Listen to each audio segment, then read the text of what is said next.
उन हीरो को ढूंढ निकालने के लिए भी हमारे उनको हम ढूंढा है, निकाला है। एक बड़ी लिस्ट हमने निकाली है, ऐसे कौन से नेता हैं उनको भी हम ढूंढने के लिए आए हैं और आपको ये संदेश देने के लिए आए हैं।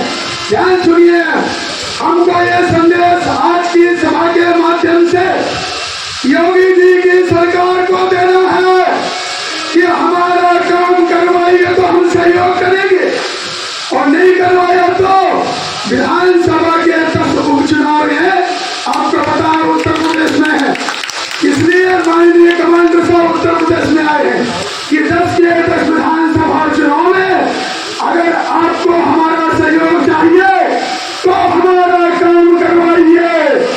और कौन संदेश देने वाले हैं आपको? तो क्या संदेश है? आपने चिंता मत कीजिए कि महाराष्ट्र में इलेक्शन होने वाले हैं, आचार संहिता लक्ष्य भी है, आचार संहिता से आपके काम का कोई संबंध नहीं है। ध्यान सुनो हमारी बात को, उसका कोई संबंध नहीं है। हमारा काम माननीय प्रधानमंत्री जी कैबिनेट की मीटिंग लेके भी ले सकते हैं, उसका निर्णय ले सकते हैं। सेंट्रल बोर्ड ऑफ ट्रस्टी की मीटिंग का उसमें भी उसका निर्णय लिया जा सकता है, लेकिन जो है सरकार उसकी पहल करे और उसी के लिए एक बड़ा जन आंदोलन करिए या बड़ी करुणा भरी पुकार करिए या उसको आक्रोश करिए, वो हम यहाँ व्यक्त करने के लिए आए हैं। इस पवित्र भूमि से वो संदेश योगी जी के पास में जाए, इनका काम करवाइए, तभी आपको सहयोग मिलेगा, अन्यथा आपको पता है उसका उत्तर आपके पास में हम मंच से नहीं देंगे। इस बात को ध्यान रखिए। हम 2 दिन चाहिए और आपको स्पष्ट कर दें कि हमारा काम अभी तक क्यों नहीं हुआ। ध्यान सुनिए, सबसे मूल कारण ये था कि जितने भी श्रमिक संगठन हैं ये अलग अलग डिमांड कर रहे थे, सरकार के पास में अलग अलग डिमांड कर रहे थे। कोई कह रहा था हमें 3000 रुपए दे दीजिए, कोई कह रहा था 5000 रुपए दे दीजिए, कोई कह रहा था हमें 9000 रुपए प्लस दिए दीजिए, उससे कम हम देंगे नहीं। और माननीय कमांडर साहब ने कहा कि हमें 7,500 रुपए दिए चाहिए, क्योंकि ये राशि हमारा जो फंड है, जो जमा पूंजी है, उसके ब्याज से 5,700 रुपए दिए जा सकते हैं और 7.5 का जो फर्क है वो थोड़ा सा पूंजी में से ले लीजिए। और ये का जो विषय है, ये की राशि भारत सरकार वित्त मंत्री जी दे दें, जिससे हमारा काम हो जाए। और इसीलिए योजना बनाई गई कमांडर साहब के नेतृत्व में और माननीय वित्त मंत्री महोदय से माननीय कमांडर साहब मिलकर आए। वहाँ पूरी गोटियां फिट है। हमने वहाँ एक ही बात बताई है जो हर पेंशनर उसका परिवार करेगा। वो बात ये है कि जो पेंशनर का काम करेगा वही देश पे राज करेगा। यकीन मानो, आप अकेले नहीं है, ये हाल में बैठे हुए इतने लोग नहीं है, पूरा देश आपके पीछे है, पूरा देश आपके साथ है। महाराष्ट्र में EPS 95 राष्ट्रीय संघर्ष समिति का एक आदेश पे 1.25 करोड़ वोट शिफ्ट होंगे। कितने? 1.25 करोड़। ये गणित है। सबसे ज्यादा बड़ा इंडस्ट्रियल स्टेट है, कोऑपरेटिव सेक्टर बहुत बड़ा है। 13 लाख पेंशनर है, 65 लाख उनके परिवार है और 1.5 करोड़ लोग वो है जो आज कार्यरत है, वो भी हमारे इन्फ्लुएंस के रूप से कुछ लोग है। बराबर है? पूरा गणित फिट करके आए हैं। और उत्तर प्रदेश में भी इसलिए आए हैं, एक तो आपको मिलना था, लेकिन याद रखो जो आपका काम करेगा वो फायदे में रहेगा। बराबर? 10 उपचुनाव है, ज्यादा बात मैं नहीं करूंगा, किसको हराओ किसी को जिताओ, लेकिन ये आपकी जिम्मेदारी है कि जो आपका उसके आप। बराबर? बराबर है क्या? आवाज आ रही पीछे? हाथ नहीं उठ रहे, हाथ उठाओ। जो आपका काम करेगा, जो हमारा काम करेगा, उसका काम हम करेंगे, उसी का काम करेंगे। बस हो गई चमचेगिरी, बस हो गए दरिया उठाना और झाड़ू मारना। अब हम अपने लिए कुछ साल बचे हैं, 5-10 साल बचे हैं, अपने लिए जीना सीखेंगे। और जब अपने लिए जीना सीखेंगे तो हम नीतिमत्ता नहीं छोड़ेंगे। हम देश के लिए भी कार्य करेंगे। देश हमारा है, हमने बनाया है, आपने बनाया, हमारे बाप दादाओं ने बनाया। जो देश के ठेकेदार बने बैठे, तिवारी जी आप बात करेंगे, मैं बात करूं। उत्तर में हमें इंटरेस्ट है, हम सॉल्यूशन का हिस्सा बनना चाहते हैं, प्रॉब्लम का नहीं।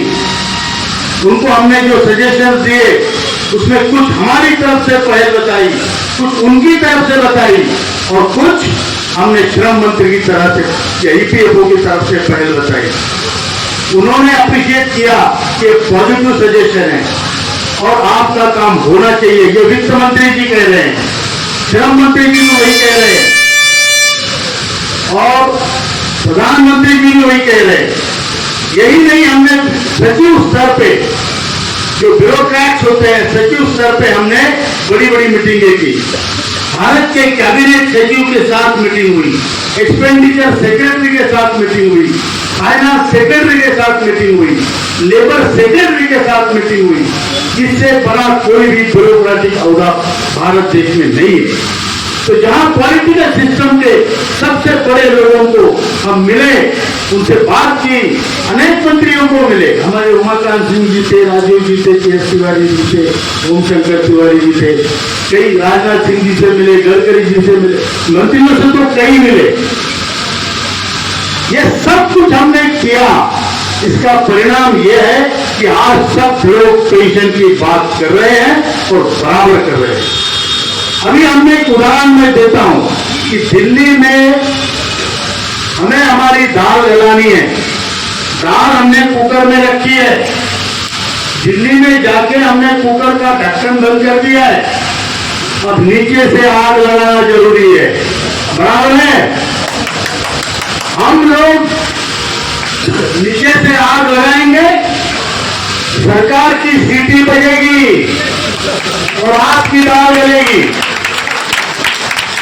बराबर की नोट है। आग लगाएंगे, बराबर है। ये आग लगाने का तरीका है जो हम घर में ना बैठ के दिवाली होली हमको सब एक जैसा है। जब पेट खाली तो क्या दिवाली क्या होली, बराबर है क्या, बराबर है।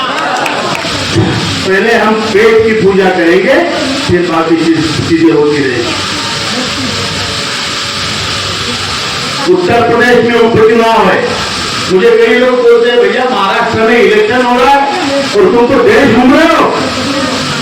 हमने कहा महाराष्ट्र में हम गोटियां फिट करके आ गए।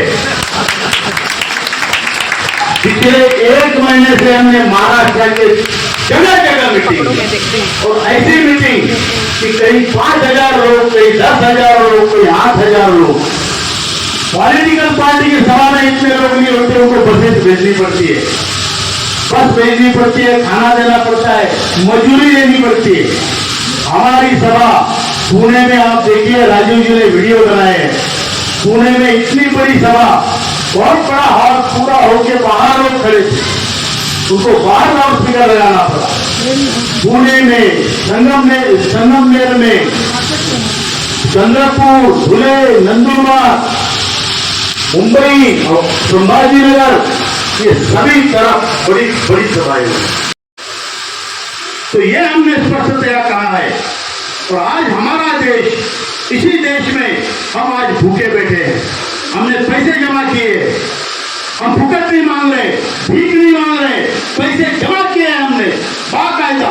उस पैसों को दबा के रखा है और किसको बांट रहे हैं, लाडली बहना, ये बहना, वो बहना। पैसा हमारा, दान पुण्य तुम्हारा, लेने वाले फकीर गरीब जो भी होंगे, लेकिन भैया उनकी कॉन्ट्रीब्यूशन क्या है? मेरा कॉन्ट्रीब्यूशन है, मेरा पैसा मुझे चाहिए, बराबर है क्या? इस भावना से युद्ध लड़ा जा रहा है। आज हमने बचपन से, जब हमारे बच्चे छोटे थे, जब हम कार्यरत थे, उनके लिए हमने कौड़ी कौड़ी जुटाई, उनको एजुकेशन दिया, उनकी चट्टी बनियान से लेकर किताबों तक खरीदा, लोन लिए, उधार लिया, लेकिन उनको पढ़ाया लिखाया। आज इस उम्र में हमको उनके सामने हाथ फैलाना पड़ रहा है कि भैया 300 रुपए दे दे, मुझे मीटिंग में जाना है। एक बार तो बाप या बेटा होने के नाते दे भी देगा, दूसरी बार देगा, तीसरी बार उसकी बीवी उसको बुला लेती है, क्या बुड्ढे को मीटिंग का शौक चढ़ा है इस उम्र में? तो जुआ तो नहीं खेल रहा है? देखो जरा नजर रखो, तुम्हारा बाप वैसे भी अच्छे लगते नहीं है। ऐसा होता है, हम बाहर नहीं बता सकते लेकिन होता है। और जो हाथ में, जिसके हाथ में अब तक पितृत्व था, दातृत्व था, हमारे घर का नेतृत्व था, वो आदमी आज हाथ फैला रहा है। ये हमारे ऊपर नौबत किसने लाई? इस सिस्टम ने लाई, इस व्यवस्था ने लाई। इस व्यवस्था को हमको दुरुस्त करना है। और इसके लिए ये केवल पैसों का मामला नहीं है, ये हमारे स्वाभिमान का, हमारे अस्तित्व का, हमारे आइडेंटिटी का मामला है। आज एक दादा या नाना, ये मेरी आइडेंटिटी है। तो आज मेरी आइडेंटिटी कहाँ है? जब मेरी नाती पोती को मैं 500 रुपए का फ्रॉक नहीं दे सकता, तो मुझे नाना क्यों कहेगी, दादा क्यों कहेगी? भाई, संस्कारों की बात करते हो, संस्कार भी बिना पैसे के नहीं होता है। भगवान की पूजा के लिए भी फूल चाहिए होते हैं, बराबर की नहीं। और फिर हमें अगर हमारे घर में कोई जिल्लत की जिंदगी जीने में मजबूर करे, हमारी बहू अगर हमारे घर सामने थाली पटके और बोले खा ले, या दूसरे जो भी, तो हमारी कहने की हिम्मत नहीं है कि बहू ऐसा नहीं कहते कि हमारा परिवार है। भाई, आपका परिवार है तब था जब आप पैसे कमा रहे थे, बराबर है क्या? हम क्या चाहते हैं? हम चाहते हैं 7,500 महीने भत्ता, जिससे हम टोटल 10-12 हजार हमको मिले, उससे हम अपने कम से कम घर में अपना वजूद बना के रखें। कुछ नहीं तो 10,000 रुपए के लिए आपको खाना टाइम पे मिलेगा, थोड़ा गर्म भी मिलेगा, और 10,000 नहीं तो कोई पूछने वाला नहीं है। गली में तो राम राम करेंगे, सलाम करेंगे। लेकिन 10,000 रुपए मेरे पास नहीं तो मेरा नाती भी मेरे पास नहीं आता है। होता है बुड्ढे के पास कुछ नहीं होता है, मैं जाता हूं तो ज्ञान की बातें बताता है। अब चाहिए वो तो देता नहीं, उल्टा बोलता है बेटा ऐसा होता था, ऐसा होता है, हमारे जमाने में ऐसा होता। तो ये स्थिति हमें सुधारनी है। हमें यह करना है कि जिस देश में मातृदेवो भव, पितृदेवो भव, गुरुदेवो भव की संस्कृति थी, उस देश का बाप आज भूखा ना रहे, बिना सम्मान का ना रहे, उसको मान सम्मान मिले। इसके लिए यह आंदोलन है पूरे देश में। आप, हमारी संस्कृति में एक चलन है, किसी को गलती से लात भी लगे तो हम उसके पैर पड़ते हैं, बराबर है? ये जो पॉलिटिशियन और ये बड़े लोग हैं, ये वृद्ध समाज को, ज्येष्ठ नागरिक को लांग के जाते हैं, देखते तक नहीं। हमको ये स्थिति बदलनी है। ये संगठन इतना बड़ा बनना चाहिए कि आपको पूछे बगैर वो इलेक्शन में खड़ा भी ना हो। जब तक बड़े लोगों का आशीर्वाद ना ले, तो खड़े होने की हिम्मत भी ना करे। इतना आपको मान सम्मान दिलाना, और आपको भी ये कमाना है, क्योंकि जिंदगी आपकी ये एक ही बार है। दूसरे लोगों को पैसे बांटेंगे और हमें उपदेश देके जिलाएंगे, ऐसा नहीं हो सकता, बराबर है? बराबर है। इसलिए हमें ये संगठन बढ़ाना है। हमारा काम होगा, जरूर होगा। महासचिव जी ने कहा है वैसे होगा, जल्दी से जल्दी होगा। और जब काम भी होगा तो संगठन बना रहेगा। किसी भी देश के किसी भी बुरे आदमी के घर में, बाहर, समाज में, हर क्षेत्र में इज्जत होनी चाहिए। कि हम तय करेंगे और इसको हम अचीव करेंगे।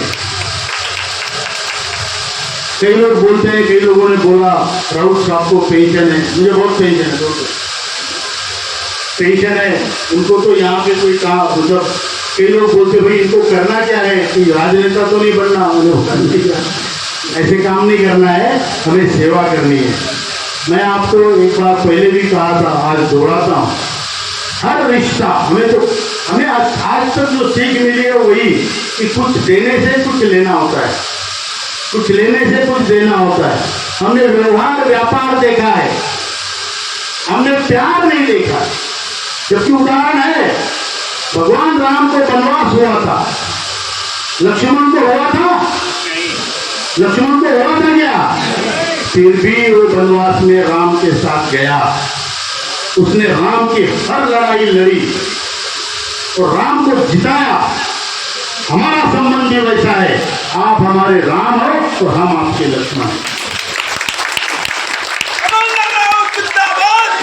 संवाद में त्रिपाठी जी इतने ही लोग नहीं है, हजारों लोग हैं, लाखों लोग हैं। आप यहाँ आप आए हैं, ईश्वर की आपके ऊपर कृपा है कि आपके जेब में कुछ पैसा था, आपके साथ आपका आरोग्य साथ दे रहा है, आप यहाँ तक पहुँच पाए, या थोड़ी जागरूकता आपने है।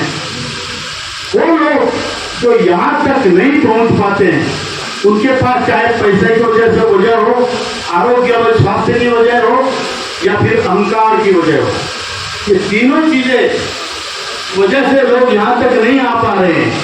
आप उनके पास तक जाइए, वो भी हमारे भाई है, उनकी जिम्मेदारी भी हमारी आपकी है। उनके घर तक जाइए, उनको उठाइए।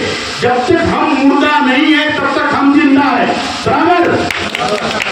मरने की सोचना नहीं, हम लोग जिंदा है। और लोकतंत्र में तो जब तक उंगली चलती है हम जिंदा है, बराबर है, बराबर है क्या? और यही भावना से हमें काम करना है कि आप, मैं अकेला नहीं, ये सब बड़े अच्छे लोग बैठे हैं, निस्वार्थी लोग हैं, इन्होंने अपने आप को झोंक दिया है, हमारे हनुमान साहब जी, ये सब लोग। और इन लोगों को देख के मैं भी प्रेरित होता हूँ, मैं भी अपने आप को उनके जैसे बनाने की कोशिश करता हूँ, हमारे सीबी सिंह जैसे। लेकिन आपको भी वो करना है। यहाँ इस संगठन में एक कमांडर नहीं है, हम में से हर कोई कमांडर, और इसी भावना से हमको लड़ना है। और हमारी सेना चाहे निद्रिस्त हो, चाहे बेचारे परेशान हो, पैसा ना हो, घर तक जाओ, पुण्य का काम है। ईश्वर ने इस उम्र में ये करने के लिए हमें बनाया है। आज इस उम्र में हमको ये बताया है कि तुम कुछ करो, बाकी तो जो कर रहे हैं। आप मुझे बताइए, जिन लोगों ने इतना पैसा भरने के बाद उनको पेंशन नहीं, और सांसदों को, विधायकों को 4-4 पेंशन है, बेशर्मी की हद है। एक विधायक जो पहले कुछ नहीं करता था, सब्जी बेचता था, उसके पास 30,000 करोड़ रुपए की संपत्ति है। फिर भी मैंने कोई राजनेता ऐसा नहीं देखा जो बोलता है मुझे पेंशन की जरूरत नहीं। देखा आपने?